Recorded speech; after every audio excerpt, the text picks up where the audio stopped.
Welcome sa DRS 2.0. Fresh at nagbabagang happenings ba ang hanap mo? Mga padabarkads man yan o mga trending topics? Pues, sagutan natin yan. Kaya naman isubscribe nyo na ang ating channel para sa mga nagbabagang balita everyday. So ayun, welcome back again sa ating YouTube channel mga Kadabarkads, and for today's video, ang pag-uusapan natin ay tungkol sa mga importanteng ganap sa loob at sa labas ng Itbulaga. So another matinding revelasyon na naman ang pag-uusapan natin tungkol dito kay Anjo Eliana. Pero bago po ang lahat, narito muna yung ilang kaganapan sa Itbulaga kanina. At meron nga pong bagong announcement si Bossing Vic Soto na mangyayari bukas, araw yan ng Sabado. So meron po magbabalik sa Itbulaga, walang iba kundi po ang sex bomb dancer, at meron ding matinding makakatapat ang mga sex bomb dancer, at yon ang dapat ninyong abangan. Samantalang kanina naman, bumisita po sa Itbulaga at nag-promote ng Roja si Donnie Pangilinan and syempre si Kyle Echari. Kaya suportahan natin yan mga Kadabarkads. Samantalang pag-usapan naman natin ang tungkol dito sa ibinahagi po ni Ay Sigera na tula na may kaugnayan po sa nangyayari dito po sa ating bansa. Sabi niya, tapos na tayo sa resilience, daang-daang patay, mga bahay na giba, mga buhay na nasira ng dahil sa baha. Matibay daw ang Pilipino, matatag sa agos ng panahon, pero hanggang kailan tayo tatatag kung paulit-ulit tayong nilulunod? Kinalbong mga bundok, mga punong pinutol, mga pondong ninakaw, binulsa ng mga gahaman.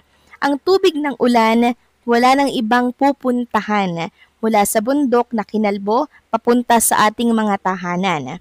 At habang mga bata ay lumulutang sa baha, ang mga politiko'y lumalangoy sa dumi ng bansa.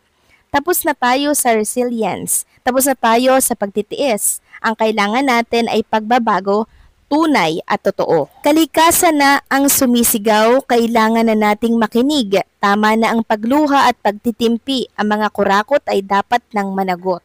Sumaging si Dabarkads Ay Sigera, hindi na rin po siya nakapagtimpi, dinaan niya po sa tula yung gusto niyang sabihin. Until now kasi mga Kadabarkads, wala pa rin pong nakakasuhan, wala pa rin pong nakukulong. Siguro naman nakita niyo po yung resulta ng lindol, resulta po ng bagyo na iniwan po ng bagyong Tino dito po sa Cebu. Next nga ni Dabarkads Ay Sigera yung mga namatay at yung mga nawawala pa. So 188 po ang patay sa Cebu, 139, Negros Occidental 24, Negros Oriental 9. So ang dami, ayan po nakasalansan dyan. Tapos may mga nawawala pa, may sugatan pa. Samantalang, pag-usapan naman natin ang usapin tungkol dito kay Mr. Anjo Eliana. So meron kasi tayong nakita po na write-ups tungkol doon, kaya i-share ko sa inyo ito. Sabi dito sa headline, Lagot Anjo Eliana faces possible charges for defamation and threats against Sen Tito Soto. The Philippine entertainment industry is once again in turmoil as former actor and television host Anjo Eliana allegedly faces possible legal action from the camp of Senator Tito Soto. Reports indicate that Anjo is being accused of defamation and issuing threats stemming from his recent public statements and online rants that directly targeted the veteran senator and entertainment icon. The controversy blending politics, media, and personal grievances has triggered a storm of reaction across social media and mainstream media outlets.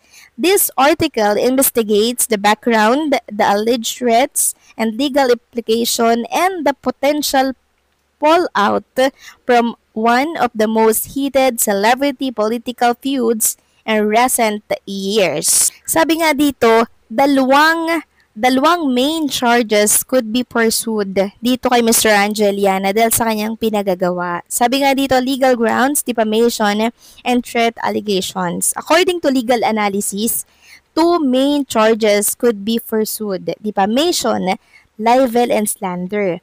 Making false and damaging statements against another person in public or online. Grave threats, any declaration or act implying harm or intimidation, whether physical or reputational.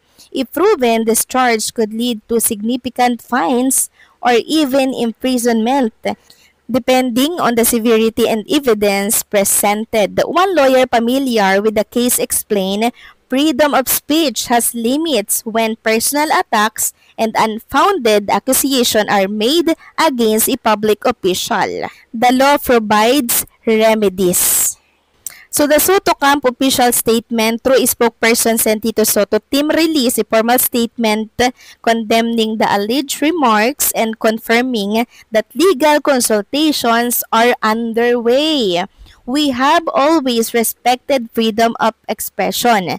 The statement read, however, malicious and threatening remarks are endanger reputation cannot go unchecked. Proper legal action are being considered. So possible nga po na kumonsulta na sa abogado itong mga Soto, and syempre si Tito Soto. Kasi siya po ang dinidiin, mga Kadaber Kads, dito sa sinasabi ni Mr. Anjo Iliana. And eto nga po, mga Kadaber Kads, meron tayong nakitang picture ni Tito Soto kasama po si Attorney Mark Tolentino. Nagbahagi nga po si Attorney Mark Tolentino ng picture kasama nga si Tito Soto with Vicente Tito Soto III. So ayan, kumonsulta na siguro siya, mga Kadaber Kads, sa abogado kung ano ba yung pwede niyang gawin laban dito kay Angeliana na kung saan binibira po siya online. Para sa akin, mga Kadaber Kads, tama lang po itong gagawin ni Tito Soto. 'Di ba? Na magkaso siya, na mayroon pong kaharapin na reklamo talaga itong si Mr. Angeliana kasi talagang gumimbal ito sa buong bansa, 'di ba? Nagulantang po ang buong bansa, and syempre, pag hindi po 'to nalinis ni Tito Soto, syempre iba yung magiging tingin ng taong bayan sa kanya. Sasabihin, ay may kabit ka pala, ganyan-ganyan.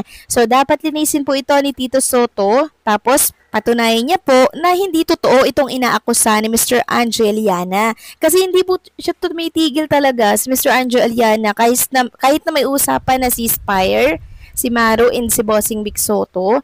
Hindi po siya tumitigil. Meron pa nga daw siyang iba-box reveal na babae dito po kay Nanay Christy Permina. So, syempre, pag ginasuan po siya ni Tito Soto, syempre, pera na naman yon, bayad danyos, tapos, yung hearing pa, 'di ba? Another gastos yan, mga Kadaber Kads, kaya hindi po talaga biro etong pinasok na kaguluhan ni Mr. Anjo Iliana. So, dapat pinanatili niya na lang yung kapayapaan. Syempre, yung magandang pagkakaibigan po nila ng Tito Vic and Joey. Tapos may interview pa po siya na parang tatay-tatayin niya na nga si Tito Soto kasi parang father figure to, tapos lagi pong nagbibigay ng advice sa kanya. Sana yun na lang yung sinaalang-alang niya, di ba? E di wala sanang kaguluhan, hindi pa na sana nasira yung kanyang pangalan. So, kayo ba, mga Kadaber Kads? Payag ba kayo or agree ba kayo na magkakaso or magsasampa ng kaso si Tito Soto? Please comment down below.